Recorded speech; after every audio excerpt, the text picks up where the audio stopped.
So, thank you so much for joining me today on the podcast. I'm so excited for you to be here. Everyone, this is Queen Friend Kelly, and say hi to everyone. Hey, hey, Thank happy you. to be here.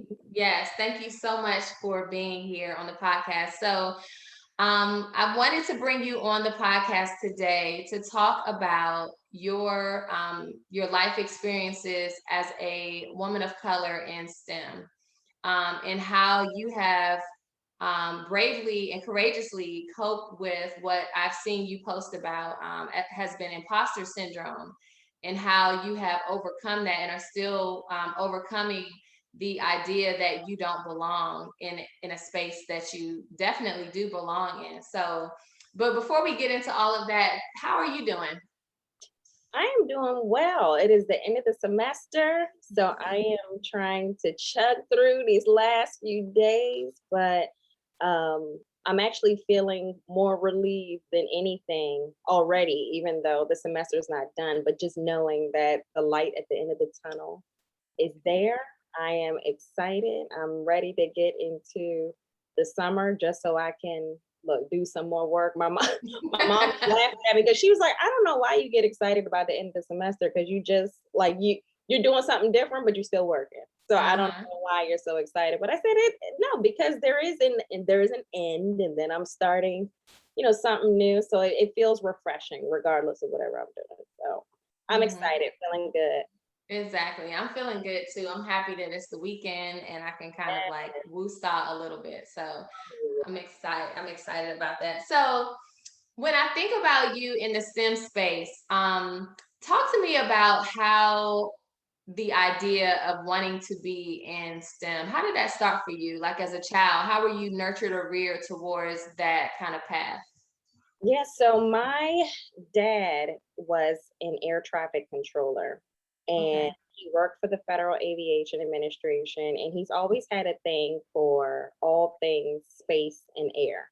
Mm-hmm. And so he kind of passed his love on for those things to me as a child. So like as I was growing up, I would build like model rockets with him. He would take me to like the aerospace museum, things that, when I look back on it and I think about how a lot of parents try to get their girls to do girl things and try to get Mm-hmm. boys to do boy things.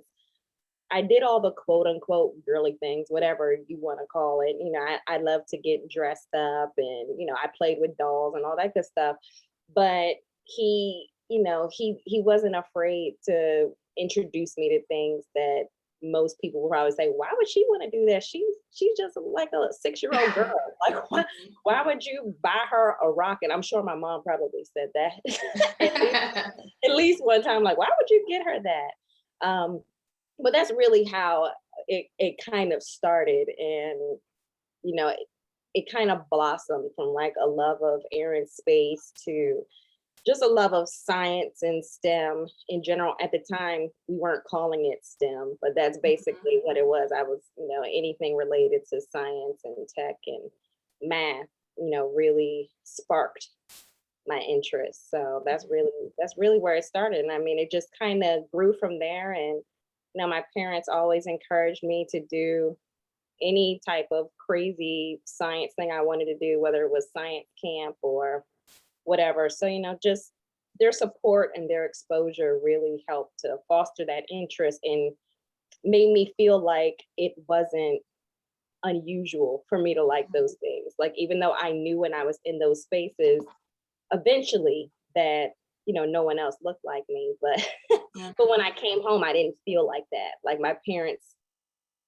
raised me in a way that made me feel like I had all the confidence in the world to be in those spaces.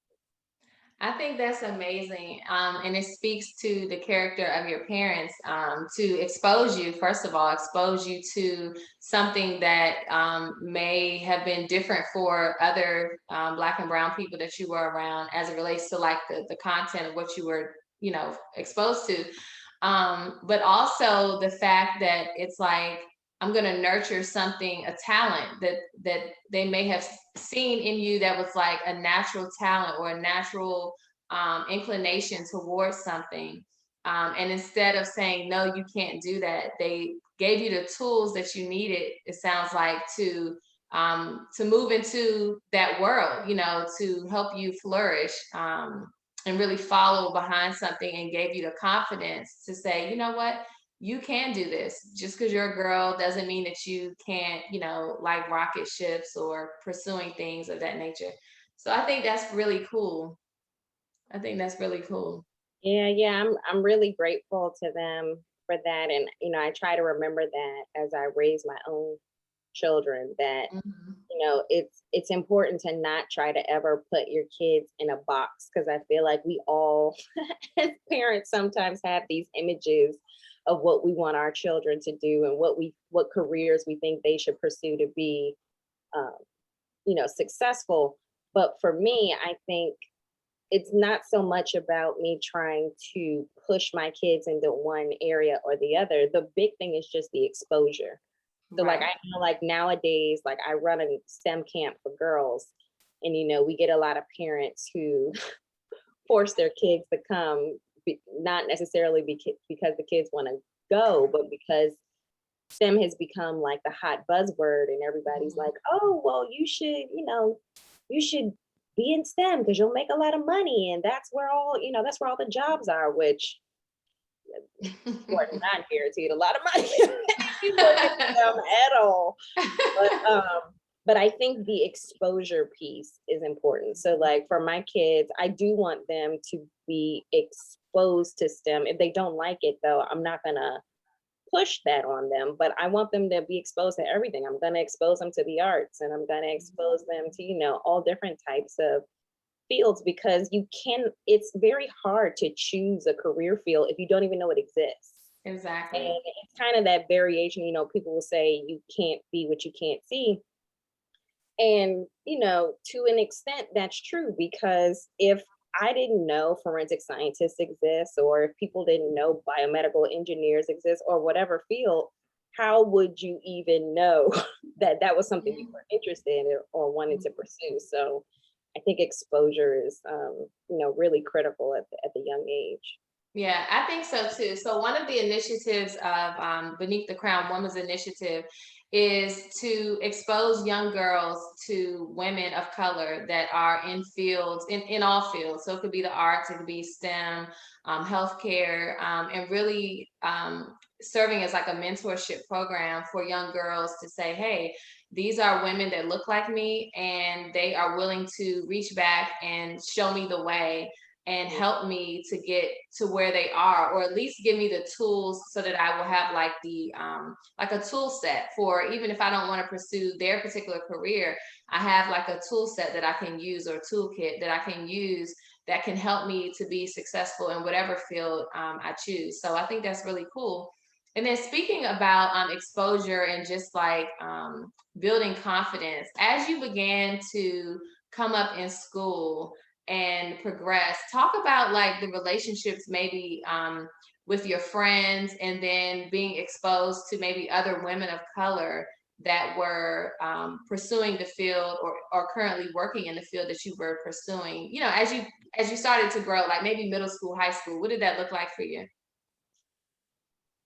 It did not look like anything, because I did not have any of that type of relationship or exposure throughout, really. I mean, I had one Black chemistry teacher in high school, but there wasn't any real special connection there. I don't think I really looked at her in a way that made me think, oh, like a Black female chemist. Like that's Mhm. cool.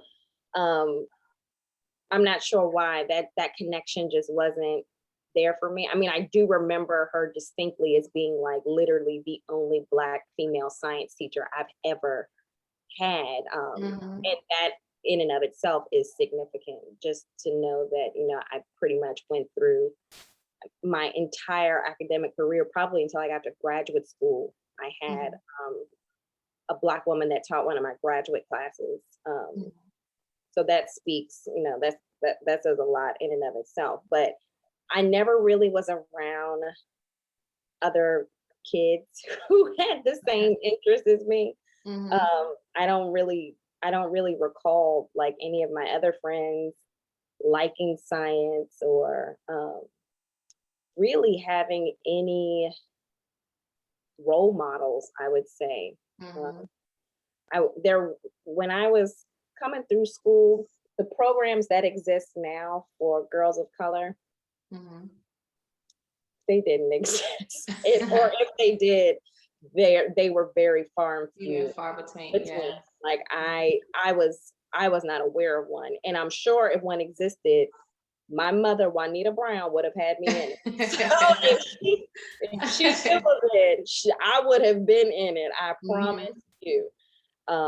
But I wasn't, and yeah, I don't really know looking back on that how that impacted me. I mean, I think that seeing that at a younger age probably would have given me more confidence going into my studies as an undergrad. I think I would have been more impacted by seeing other women of color in STEM during my college years, though. I think it was Mm-hmm. important at the younger age, but I think it was really important when I was really immersed in the field for Right. me to have those role models, and I didn't. Mm-hmm. Um, and I think that was really detrimental in my undergrad years. But yeah, K through 12, I mean, it just STEM was not like around me. It was really just my parents that were pushing me and giving Pushing. me the confidence to do it. Um, Mm-hmm. because they saw through my courses in school, and when I was coming up in middle and high school, that I loved my science and math classes, and I was thriving, and it was definitely something that interests me. And I mean, it was an 11th grade lab that actually introduced me to forensic science and really got my interest in that field Mm-hmm. going. But other than that, yeah, it was never anything that I shared with other like my peers. Like that wasn't anything that I shared with them. And definitely the role model thing, it was not present. I think it would have been helpful for sure. But thankfully, I had a really great support system at home that kind of, never made me feel like I needed to do what other people Mm-hmm. was doing. So like I never felt that pressure that a lot of other like adolescents do when they're like, oh well, like nobody else likes science. So, Right. act like I'm stupid or whatever. I was like, child, please, I'm about to get this 4.0 and y'all can come with Exactly. me. Or I just always Exactly. kind of had that attitude about me, and not like in a nasty way, but Mm-hmm. I just wanted the best all the time. Achieve. Like, Mm-hmm. yeah, like I just didn't have the mindset where like if something didn't seem cool to the rest of my friends that, oh, I'm not going to do it. Like I just Right. never had that mindset. And I mean, I'm sure it's because of just the way my parents Mm-hmm. raised me. Like they raised me in a way that made me feel like it was cool to be my own person. Like I didn't have to do what what other people were doing. Like they could still be my friends, but I didn't need to feel like I had to align with all of their interests in order for them to be like a part of my circle. So And I think that's really key that you said that about your parents from an early age encouraging you to be yourself.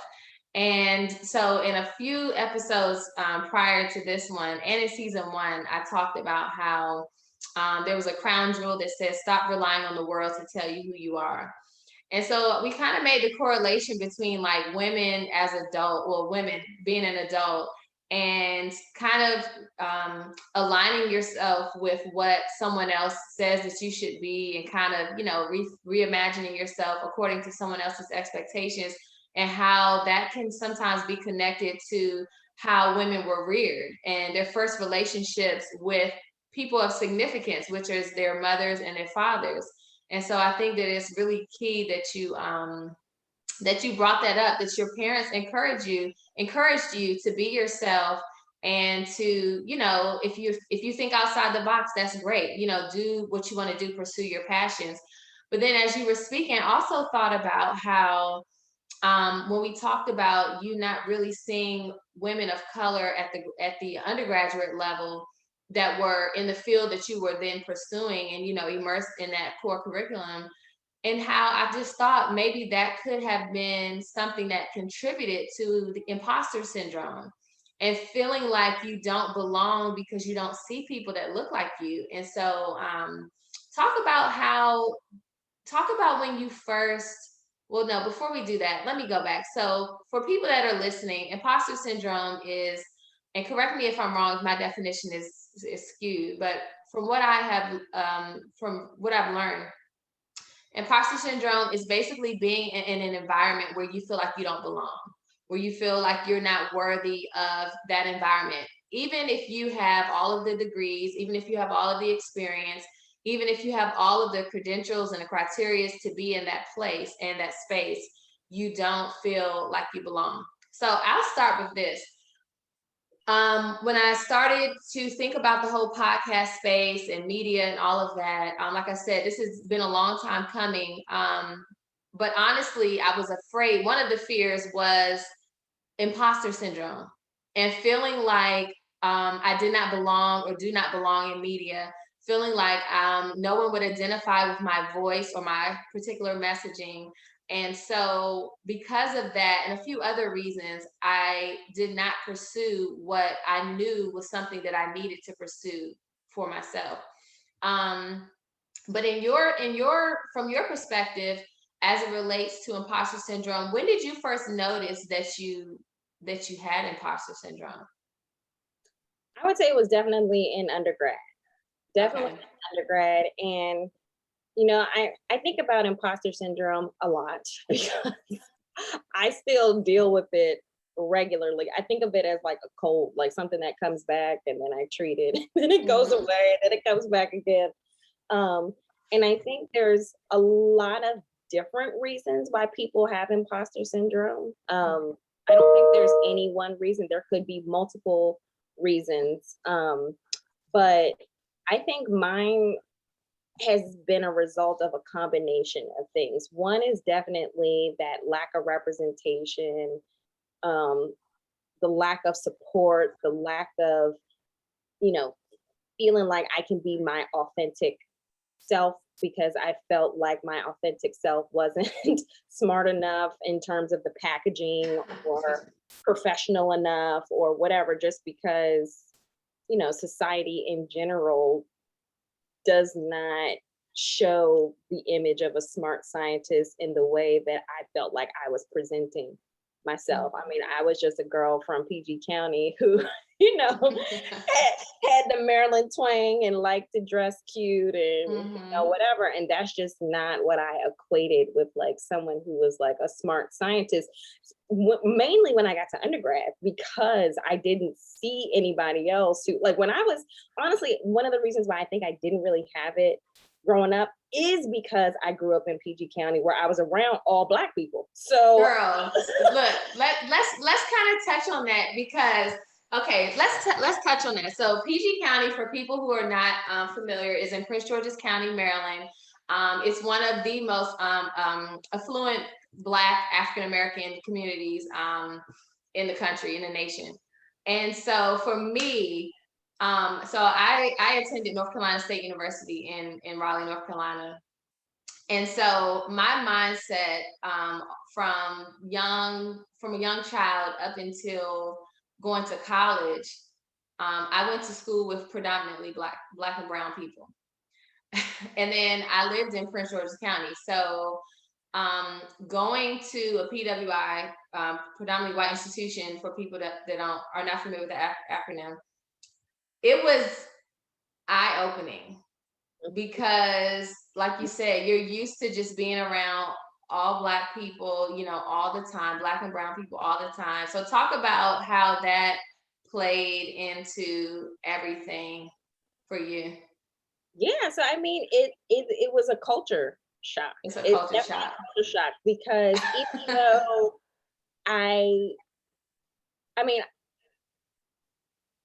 appearance wise, I fit in with the rest of my crew, like K through 12. Like I was like, these are my people, like I didn't feel like, I felt like there were all different types of people who look like me. Like we had, the smart people, we had the athletic people, we had, the artistic people. Mm-hmm. And I never really felt like I was out of place because all of those people, smart crew, whatever, they were just authentically themselves. So like you Right. wouldn't know, like, dude coming from off the street with the hoodie and the do-rag was like a straight A student. Like Mm-hmm. that was common. Like it wasn't like you looking like, oh, look at you, you look so different from the rest of us, you must not be smart. Right. Like that was like, so that's David. Of course he's got a 4.0. Like I don't understand. Like why would you think anything else?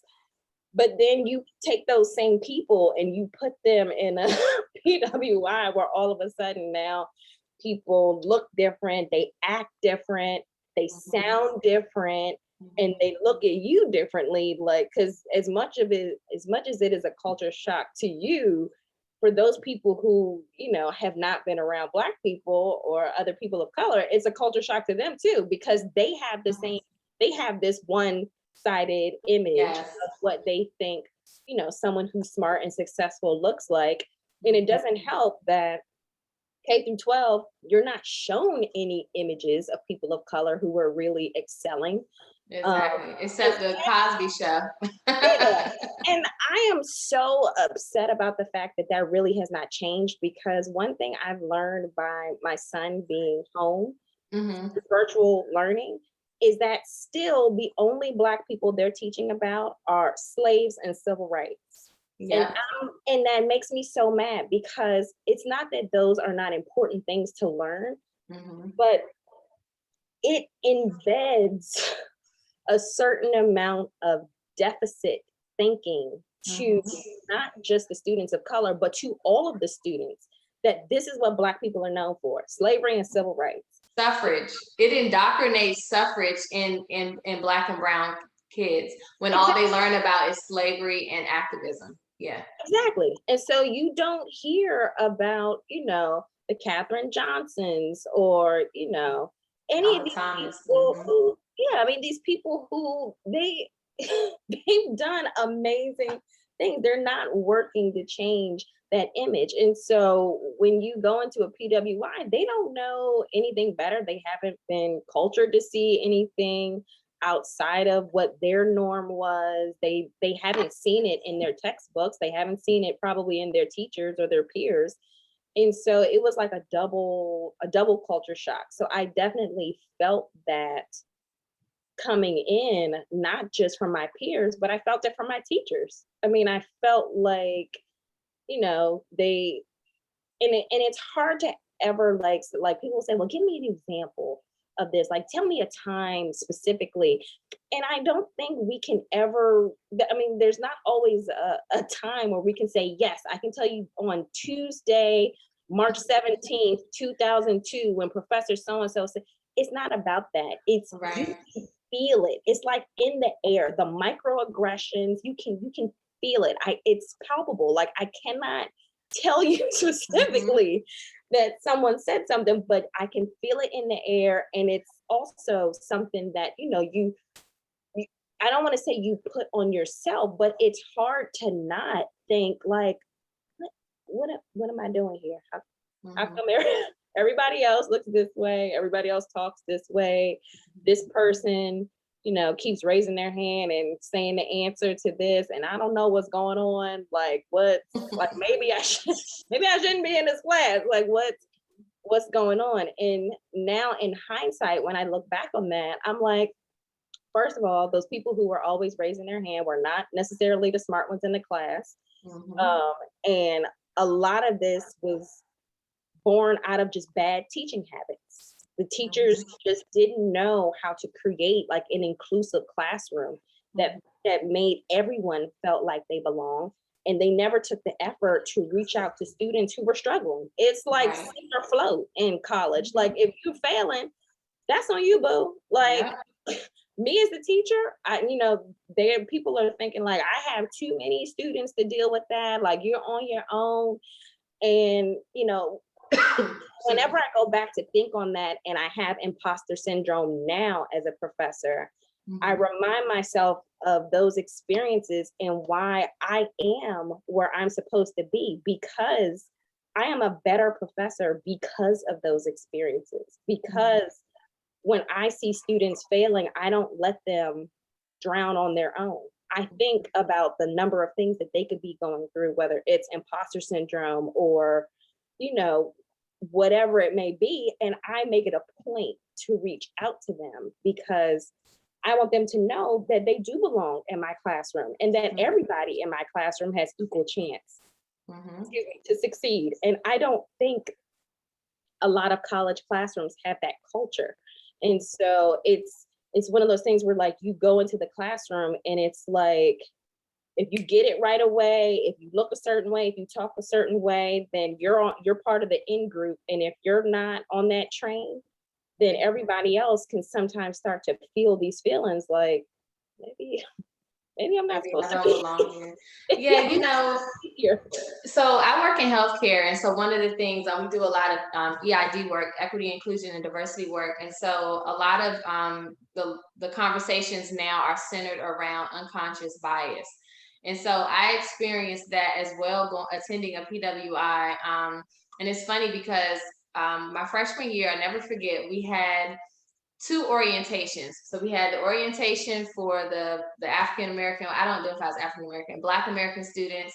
And then we had the regular like university sponsored orientation. And so when we went to the Black American students orientation, one of the things that they talked about was making sure, basically teaching us ways to assimilate to the culture of the university. So making sure that like you sit in that T zone so that make sure you're, raising your hand and making sure you're engaging and doing all of these things to be more palpable because they, were, I guess, clear on the culture of the university and the teachers. But I think that, that was problematic. I know that was problematic. And then going back to what you said about students and your sons being taught in school about suffrage, basically. So civil rights activists and slaves. And it's funny that you said that because my son is also in virtual school, and his school, and I love his school. I'm not going to say their name, but I love his school. But for Black History Month, they did not have any curriculum that was for Black History Month. So I took it upon myself to research and get the information that I wanted him to learn. And we did the whole month of Black History. And we did touch on, some of the civil rights activists and whatnot. But mostly I was more interested in teaching him about people that were doing things that he has expressed that he wants to do. So people in the arts, people in STEM.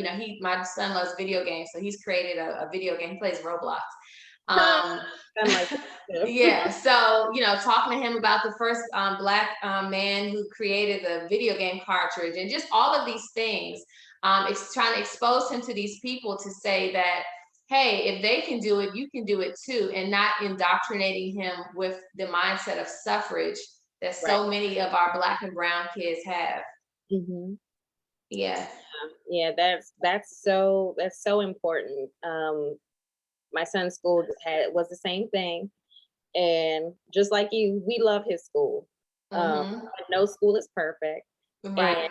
I will say that that's definitely somewhere where they're doing poorly because, and this has not been like a teacher specific thing. We've noticed this Mm-hmm. in kindergarten, so I think this is more of a county-wide issue, Mm-hmm. maybe even statewide. I don't know, but I definitely think, and this is something I actually complained about to the county recently because I think that even though I know teachers have a certain level of autonomy over their classroom, I do also know that they are, there's certain things that they're supposed to be covering and teaching in the classroom, and there may be less wiggle room than I like to think there is in terms of the day to day. But even just like certain book choices, like I remember when my son was in kindergarten and they were emphasizing like George Washington and Abraham Lincoln and blah blah blah, and my son has always been a really strong reader. And so when he went to the library, and I understand that that's part of the Virginia curriculum for kindergartners, like part of their SOLs or whatever. So that's fine. But I was like, when you go to the library, why don't you get a book on Barack Obama?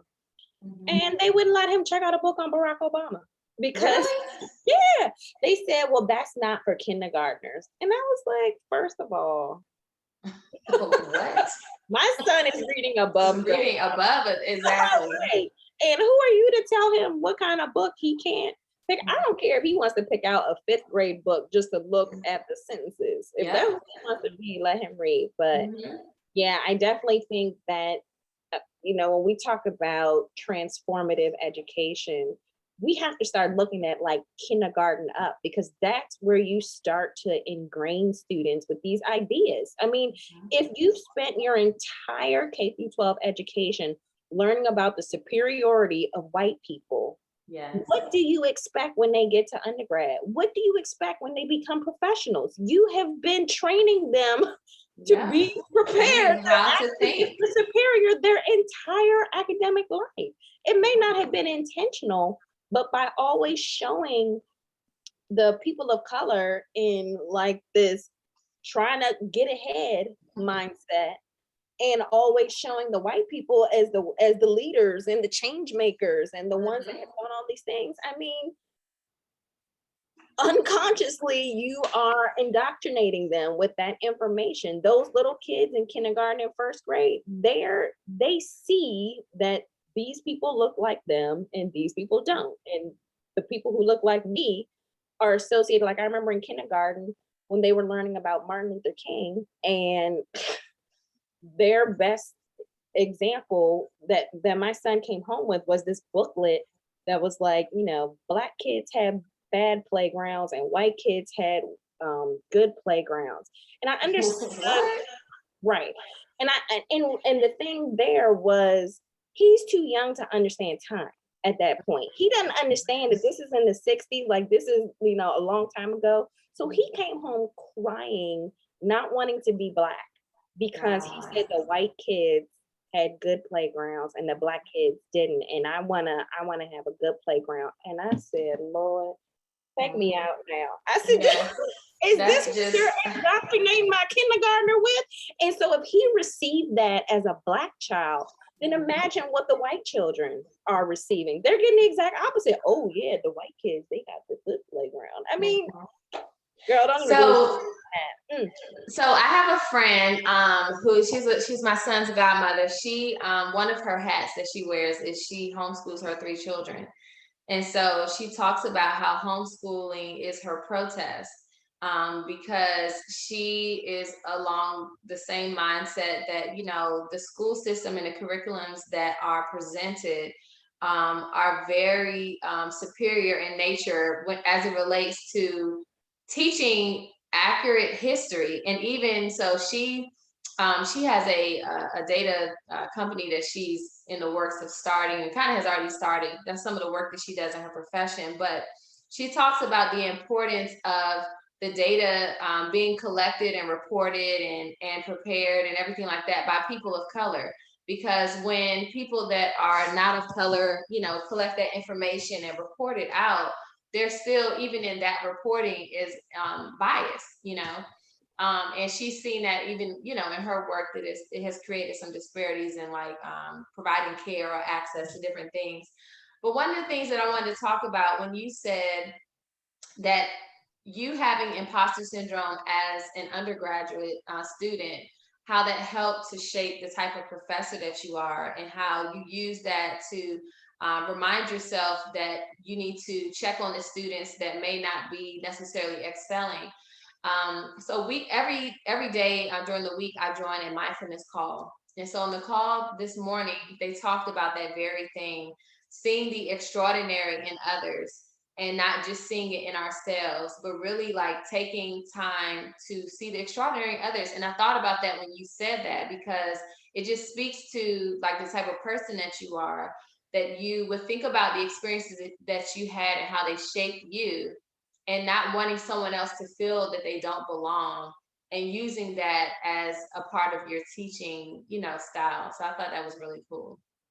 Thank you. Yeah, I mean that's really been my goal as a teacher is to, if they don't learn anything in my class, I Mhm. want them to at least feel like they had a positive, warm environment to be in. I want them to at least feel like, to me, it's more important. And this professors are probably going to shoot me down for this, but to a certain extent, it's really more important to me that my students feel cared for and understood than anything they could actually learn. And the reason why I say that is because, you know, yes, the content I teach in my classes is very important. But number one, you're going to be more receptive to learning if you're in a safe environment. Mhm. You're going to be able to explore learning in the way that works for you if you're in an inclusive classroom and not trying to fit some standards that, colonial education has placed on. This is how we say you have to prove you have learned things. Um, Mhm. and I just know firsthand what it feels like and how students flourish when they feel supported, when they feel like their teachers or whatever person that's in their circle, whether it be a role model or whatever, when they feel like someone believes in them, that when they get that confidence. So, yeah, maybe I don't know what they learn in my class. I hope they learn in my class. But what I'm hoping also is that they leave with the confidence to flourish in other classes and professionally beyond my class. And that's really what I focus on is, the big picture lessons. And that's what I tell my students all the time. And that's one of the reasons why I took exams out and I have more project based assessments, because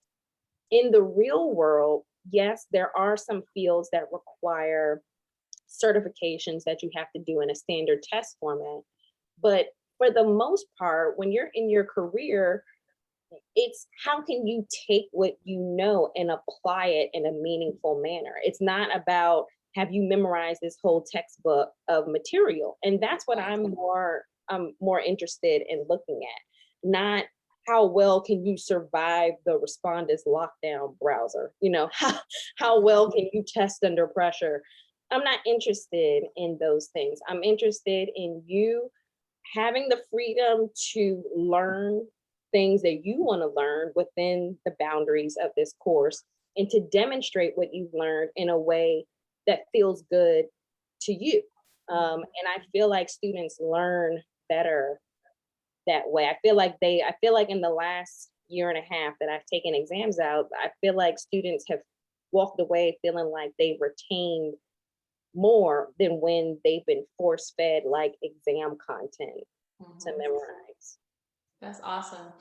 So, if someone is listening to this podcast, a woman of color, or even a young girl maybe listening to the podcast, maybe she's in high school and she's thinking about pursuing a career in STEM, give some practical steps or tips that you wish someone had told you to get into the STEM kind of lane, or some things that would be like best practices. What are some things that are in your toolkit that either you wish someone told you or you know for a fact now could have helped you along the way?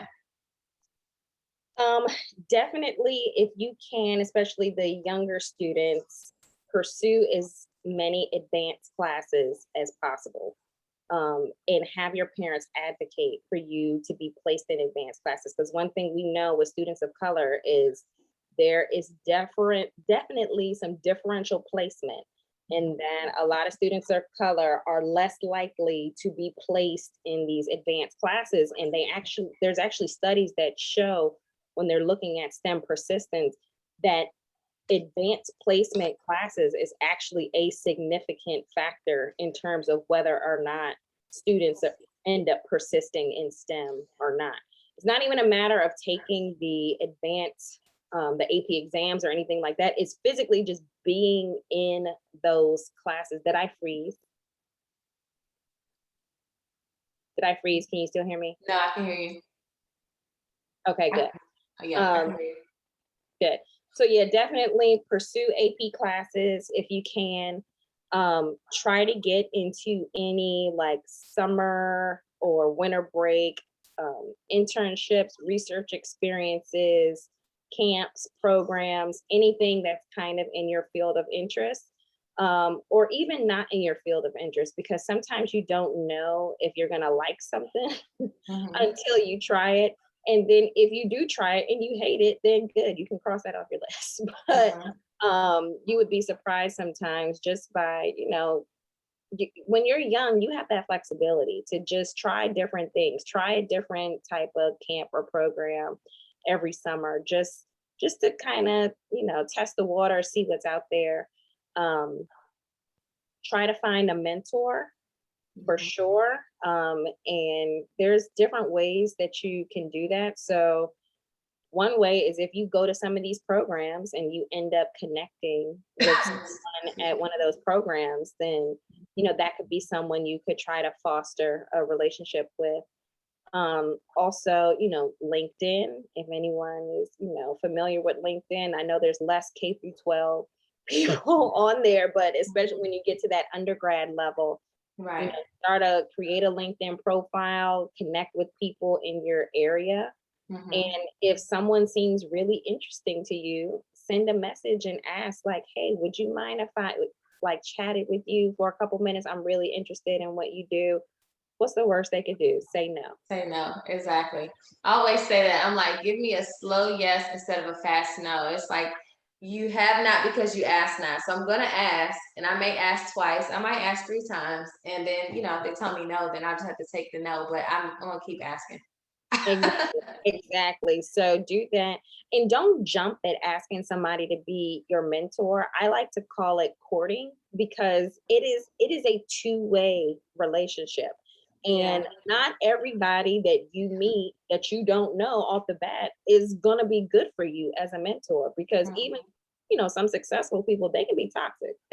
Yeah. No, I definitely agree. Yeah. And they can give bad advice sometimes, because the way they got to where they got, that may not necessarily be a good route for you. And so you want it to evolve in like into a natural relationship. Because I get a lot of students now, especially now that I'm on Instagram, the number of DMs I get, like, can you be my mentor? I'm like, whoa. I'm like, let's take it slow, because it has to work for both. It has to work Exactly. for both people. And I still do that to this day. Like I have someone right now that I'm courting. Actually, I have 2 people I'm courting as a mentor. And if it blossoms into a natural relationship, then good. If not, then it wasn't meant to be. But I feel like that is important, to have those people in your corner to kind of help give you advice and to help walk you through the process. There was something else I was going to say. What was it? I forgot that fast. It's Friday. My brain is fried. Right. I think of it. I'll tell you. There was something else I was gonna say. Oh, I was gonna also mention. Um, a lot of people use that phrase, "fake it till you make it," and I actually don't like that, because because in my opinion, you should own every step of your journey as if not fake it, you are there, you are Right. in the moment, and so you have made it to that specific moment in time. And so own it, act like the expert that you are in that, within those boundaries, and acknowledge that there's always going to be room for growth. Don't fake like you know something if you don't know it. Don't do any of that, but honor where you are at every moment in time, and be happy in those moments. Don't always say, all right, I'm an undergrad now, it's not good enough. All right, once I get my graduate degree, then I get my job, then I'm gonna be good. Like, don't always be on the hunt for something better. If you're an undergrad, Yes, girl. You know Enjoy how many it. people want to be in. Number one, own the fact that you made it into college. Mhm. Good for you. Into college, you getting a degree, you surviving, own that moment and, honor it. And then, yes, have goals, but always like live in that moment, appreciate and honor who you are in that moment. Because I think that also ties into that imposter syndrome, because one symptom of that is always feeling like you're not enough. Like, Mhm. I'll be good once I get my PhD. I'll Mhm. be good once my business makes X amount of money. I'll be good once. No, you good now. You good. Exactly. You're good now. I mean, success is not a destination, right? It's So, not. And I think that so it's funny that you're saying that, because one of the topics on the call that I'm on during the week, the mindfulness call, we talked about destination addiction, and how basically the same thing, where it's like, stop living your life not being content with where you are and saying, oh well, like you said, once I get to this place, then I'll be great, or if I could just accomplish this, I would be great. And really just revel in the moment of like where you are, you know what I mean, like being content in whatever state you're in, because I like to say, new levels, new devils. Like once you accomplish that one thing and you get to that next level, it's like, it's not going to be any easier, boo. It's going to be more things, it's going to be more responsibility, it's going to be so much more that's required of you. And I think that that's key, even for like, to talk to young girls about that, but I think it's key for like women to talk about that. How, I mean, we do it in so many instances. So I was out recently. I don't want to say too much, because I know these people listen to my podcast. I was out recently and I was having a conversation, and the conversation kind of stemmed around like dating, relationships, and marriage and everything like that. And so some of the conversations were just talking about how like it's hard, um, for single women of color, or single women, but single women of color, to like date and meet people and everything. And so one of the insights that I shared was that we have to stop being infatuated with the idea of marriage as it relates to having a big ring and planning a wedding and posting pictures on Instagram that you're engaged. And I was saying it because I was saying that, marriage is work. It takes a lot to continue to live your life with another person and grow and try to build something. And I was trying to explain it to, I'm like, look, I'm trying to explain to you, I'm trying to give you some wisdom. You cannot live your life thinking, oh, once I meet my man and we get married, like my life, I'm about to ride off into the sunset and it's gonna be great. Or once I finally have this baby, like, oh, he's just gonna sleep all day and it's just gonna be great. And it's like, this podcast space was birthed around that kind of mindset of like pulling those walls down, and not saying that you can't achieve those things, and not saying that those things aren't great, but just saying like, hey girl, let me give you some insight, and I don't have all the insights. I bring other people on here to talk about different things that I don't have any experience in, to say, hey, yes, this is great, but there's a cost, mm-hmm. or this is what it took to get me to that place, and really being honest about that. I think is something that's key in spaces with women, to share those things. I like to call them crown jewels that you pick up along the way and you share with other women, and they share with you, and you put them in your crown. Oh yeah. Oh that's so important. And I share that with my husband all the time, because he's starting a new business, and he's trying to make things move quicker than they are moving right now. And he keeps saying, once we get to this point, then he'll be happy. And I'm like, no, he won't. It's always going to be once you get here. Yep. And then once you get to that point, you're going to be looking for the next What's next? goal. So I know, and I say that as someone who suffers from this symptom regularly, because clearly I'm always trying to get something else. I'm like, couldn't be satisfied with, my job in academia. I had to go get a PhD because I'm like, no, I need me a PhD now. Like, I gotta have the tops of the top.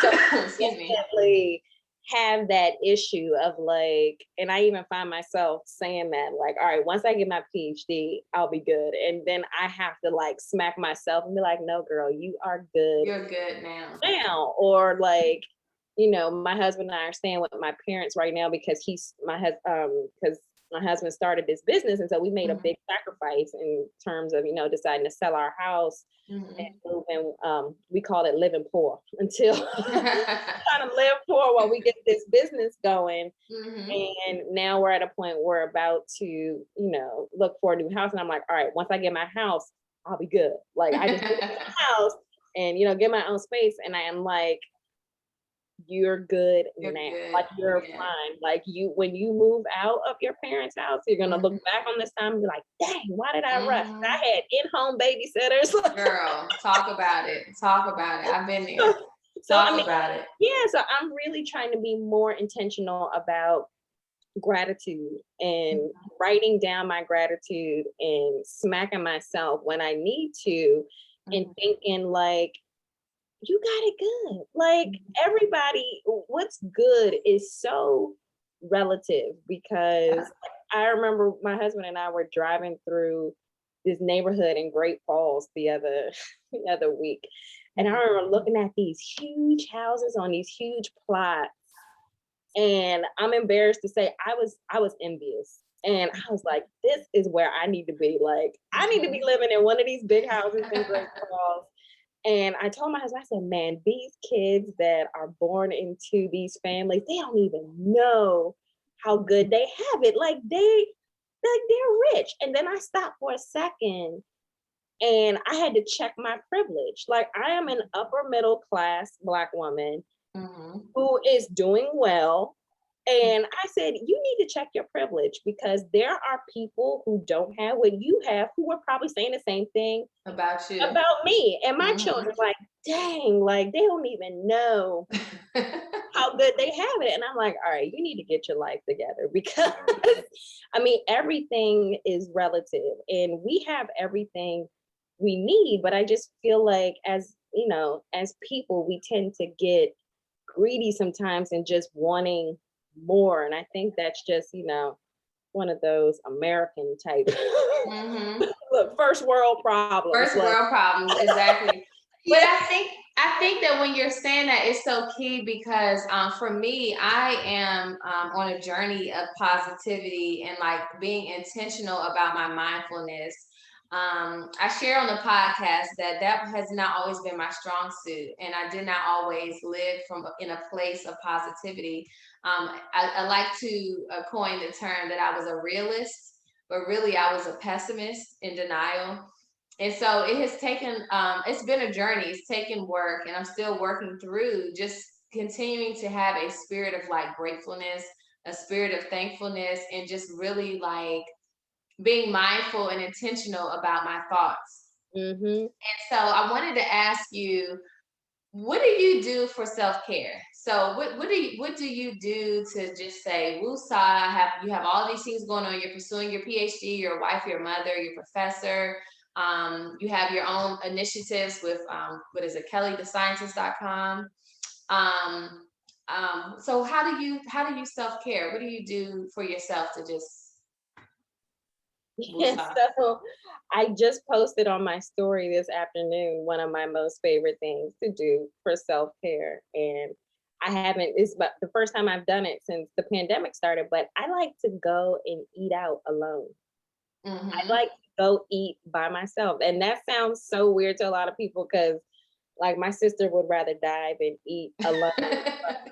When I was working, on campus, that was something I would try to do at least once a week, and it's not to say that I don't enjoy eating with my kids or my husband or whatever, but sometimes I just need to be somewhere alone with my own thoughts. And look, sometimes I just don't want to talk. Like, exactly. I just want to sip on something nice and just not talk at all. Mm-hmm. Like just sit there and not hear nobody say, mommy, Mm-hmm. not hear, about anything else. I just Excuse me. thoughts to simmer. And so that's actually one of my favorite things to do for self-care. Okay.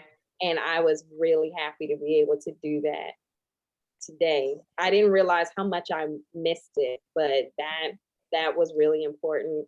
I'm it's funny how now after since we've been in the pandemic, I realized how many things I used to do for self-care that involved me working out of the house. Like even just listening to like my favorite podcasts in the car, Mm-hmm. like even though the commute was awful, Mm-hmm. I almost looked forward to having 45 minutes alone in my car to Mm-hmm. listen to a podcast. Yeah. That was like self-care. But now that I'm home all the time, I mean, I feel like I work way more hours than Oh I yeah. did when I was going into work, which is why I'm convinced a lot of places are going to tell people they can just keep teleworking, because I think they're Oh real yeah, absolutely. that people are just like, I mean, I roll out of bed and start working, and then I roll roll back in, and with Mm-hmm. my son being home and trying to get his virtual learning together. So that has been busy, but little things like that. I love going to the spa. That is my absolute Too. favorite number one self-care thing. I Mhm. have not been to a spa since COVID started. That makes me so, so sad.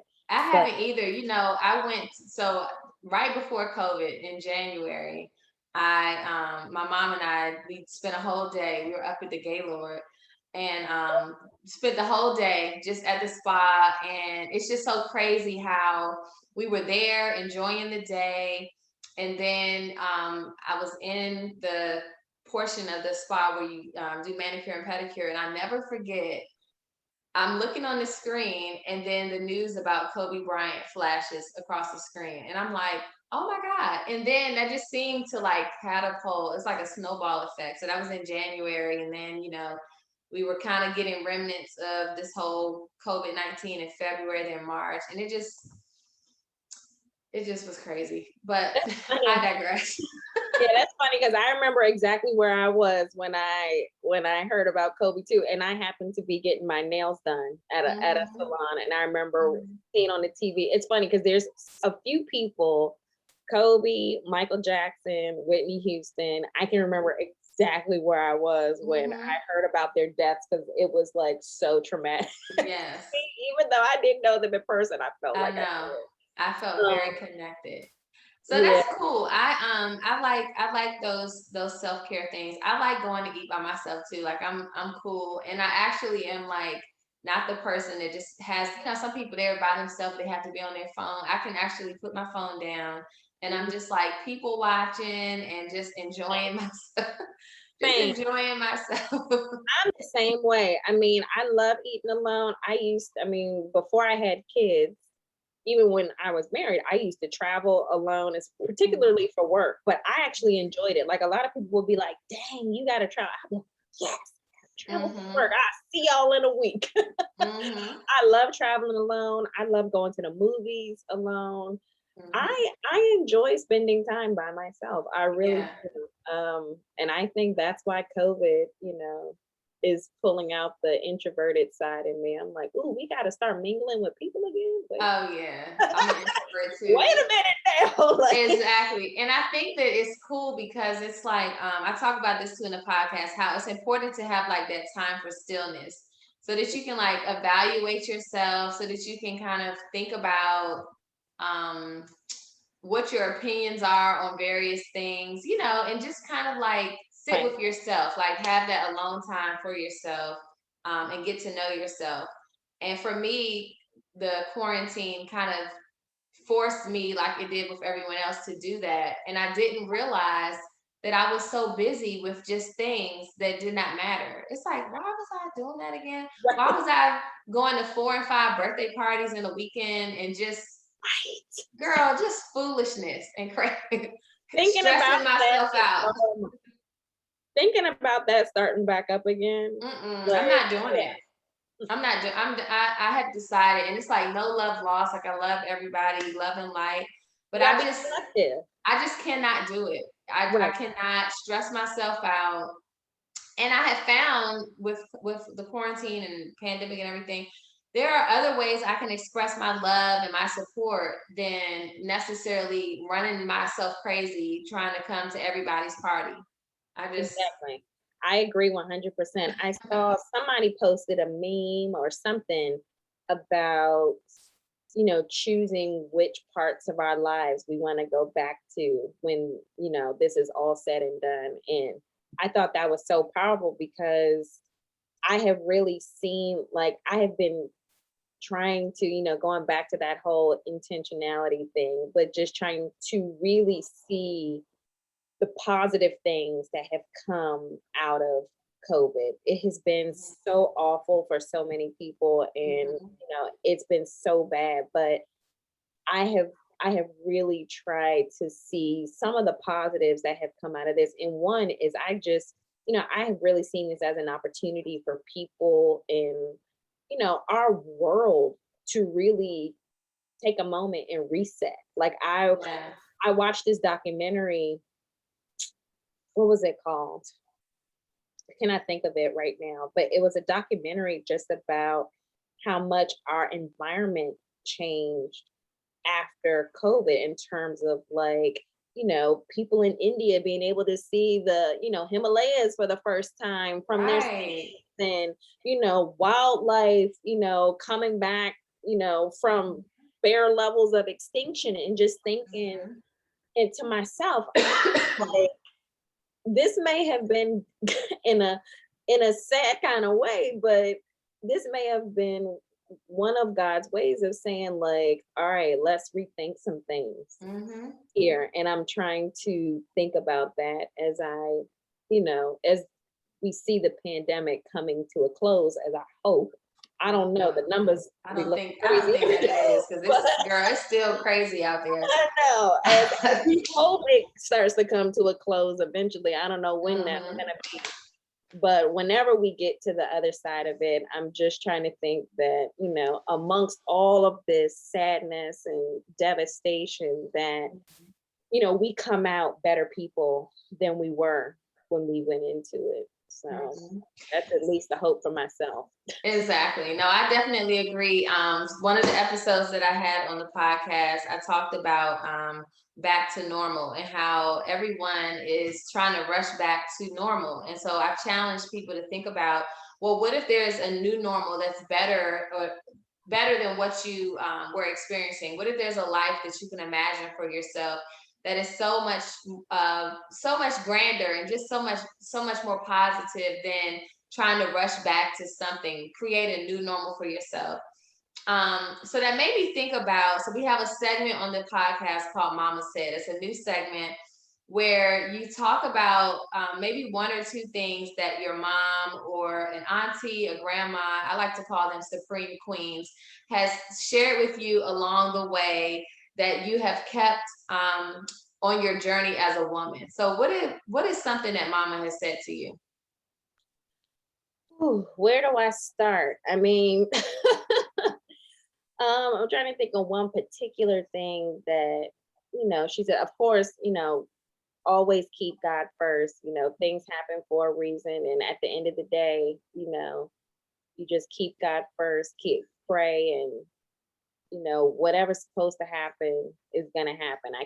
I try to keep that with me all the time because we don't like how stuff turns out, but I try to remember, everything is within, you know, the divine plan. So I try to Mhm. remember that even when things don't go my way. I mean, my mom has just really, taught me how to be just like a strong, independent, authentic woman. And I mean, Mhm. there's not really one particular thing that that comes to mind that she's ever said. Is more so just how she's led by example. She doesn't have Right. to really say anything in particular for me to be able to, look at her and all of her sisters. She has four sisters, and, just being able to watch how they carry themselves and how they live their relationships and work through their relationship, whether it be their marriages or with their children. And that really, for me, has been more powerful than anything they could ever say, because when it's, you can tell me anything, but when you show Show me me. and you Mm-hmm. lead by example, now I know what to do. Exactly. So Exactly. yeah, so I definitely have, just followed her lead, and almost to a fault, because I told my mom that, talk about imposter syndrome. She is a super mom Super and mom. super wife. And to an extent, I have really struggled um, through my journey as a wife and a mom, Mhm. because I compare myself to her and I hold myself to her Mhm. standards, which are, I mean, I'm not going to say they're impossible, because, but I mean, wow. I mean, and I think my sisters do the same thing. And, we just, we have tried so hard to follow her example. And I have to, tell myself sometimes, like, that's all fine, well, and good, but we are not the same person. And, Mhm. you know, we think differently. And like, if it were up to my mom, I would probably, I would definitely not be getting a PhD. Like, she's one of those people who's like, be content with what you have, just, Mhm. serve your family and all of that stuff. And Okay. um, I'm a little bit more of like, I'm gonna do that, but I'm gonna go get this PhD and start Mhm. this Mhm. business too. And Mhm. that's hard, because then, when I realize that I do stuff like that, it's not fair for me to try to compare myself to her standards, because we just think differently in terms of what priorities are. And I can't think that I can be the same mom and wife that she is when I have different goals and priorities for my life. And I Exactly. have to remind myself that that does not make me a bad mom. It does Mm-mm. not make me a bad wife. Yes, my family dynamic looks a little bit different, um, Mhm. but I think that because I choose to follow my ambitions and all of that stuff, I think that my sons, when they look back on this, I think they would be proud. I think they would be like, my mom was like, she was bomb. Like, Yes, exactly. she was working, getting a PhD, raising us, and Mhm. blah blah blah. And I appreciate her example, and I follow her the best I can. But I'm also realizing places where I need to be comfortable with redefining what that looks like for me, and not Mhm. being so hard on myself in terms of, like, if I can't do everything she does the way she does things so perfectly, Mhm. Exactly. that's okay. Like, all right, I may not, get up and, I may not get that laundry done every single day. I may not get them dishes right at that very moment. Mhm. I may leave my shoes at the door for 3 or 4 days, but Mhm. that's okay. The family's gonna live. Like, Exactly. They're okay. And it's like you're paving the way, like you are paving your own way. You know what I mean? It's like you learn from your mom, because I can say that even for myself, like my mom has a very particular way that she does certain things. And growing up, you that's the first woman in my life. So you want to be like your mom, or at least I did. You start to emulate some of her behaviors. And so it wasn't until really until I became like a young adult that I realized the importance of paving my own way and not being like a clone of my mom, but understanding, the distinct difference in gleaning from her, but then still putting my own spin on it. You know what I mean? And being myself and figuring out, some things that maybe she has done that I don't necessarily agree with, or, I don't do, and being okay with that, right. girl, especially as it relates to parenting. My parenting style is totally different from my parents, and they have had to get on board Um, but I'm very like liberal, very open. I allow my son to express himself pretty much any way he wants, as long as he's not disrespectful. But I allow him to. I don't silence his voice.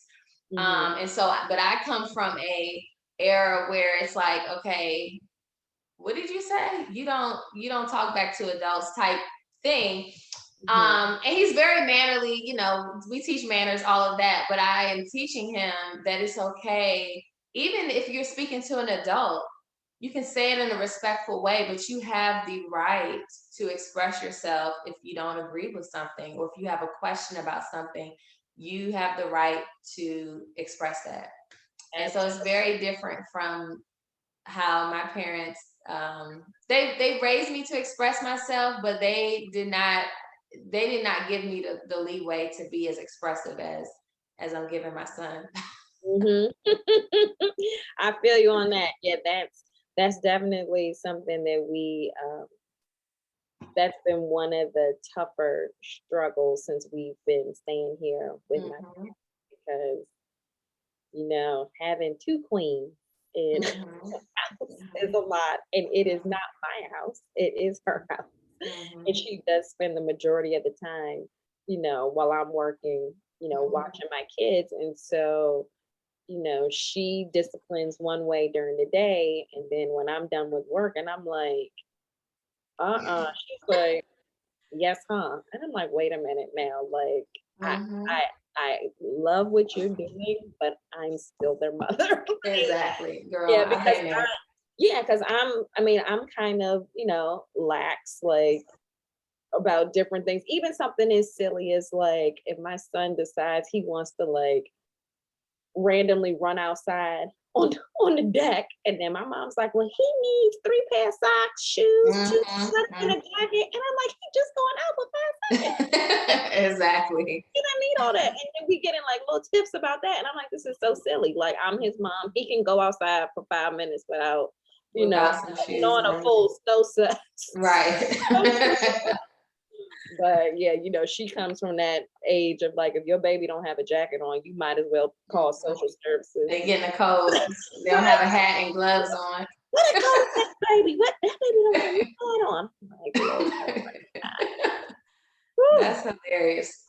Well, girl, I want to thank you for your time today. I feel like we could go on and on because you have a breadth of knowledge, and it's refreshing to see someone as yourself. You're not only beautiful, but you're intelligent.